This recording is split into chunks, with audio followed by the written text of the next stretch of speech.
I grew up in a pretty crummy town, Nowheresville, a real one-horse piece of crap with a small municipal park that housed a vintage carousel since time immemorial.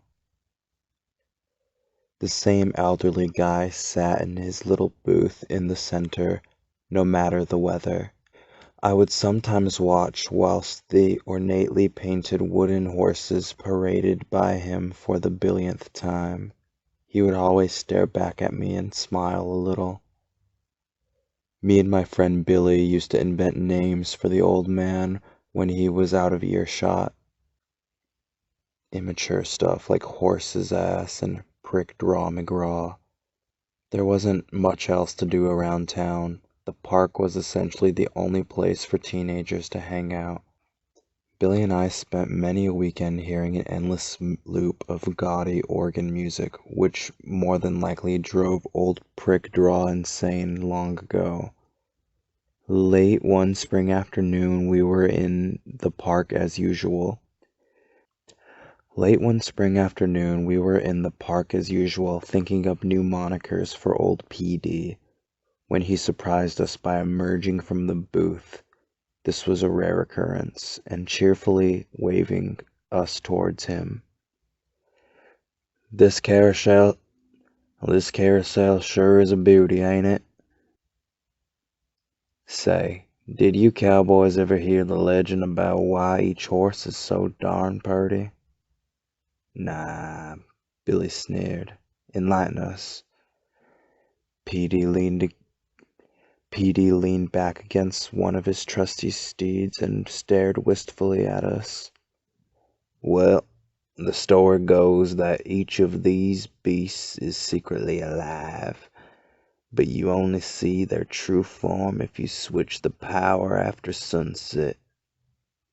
Why else do you think I never operate the old girl at night? That's a big pile of horse shit, chuckled Billy, which made me blush a little. I was a punk, but I minded my manners. PT gave us both his usual bland grin. You fellas should mosey on home. It's getting late and I'd best call it a day. But we stuck around, as Billy had decided to call the weird geezer's bluff, especially since we'd noticed that he'd sometimes absent-mindedly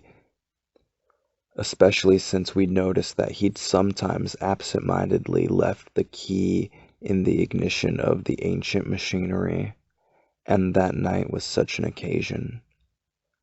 We waited a couple of hours until it was good and dark, virtually pitch black, and then crept into the booth and began hitting random buttons and fiddling with the rusty dial. Eventually the thing sputtered to life, quite literally. We didn't notice the screams at first, as the organ ditty was the most deafening from where we were standing. But we could see clearly enough. On every post, where wooden horses had once stood, were human beings, impaled, some through the chest, some through other parts of their anatomy. Some wore old clothing, some had faces I recognized, locals who had vanished over the years. Their cacophony was unbearable. Billy and I hugged each other, trapped in the epicenter. Somehow over the dreadful noise we heard Prickdraw's cackling voice. Reckon there's room for a couple more?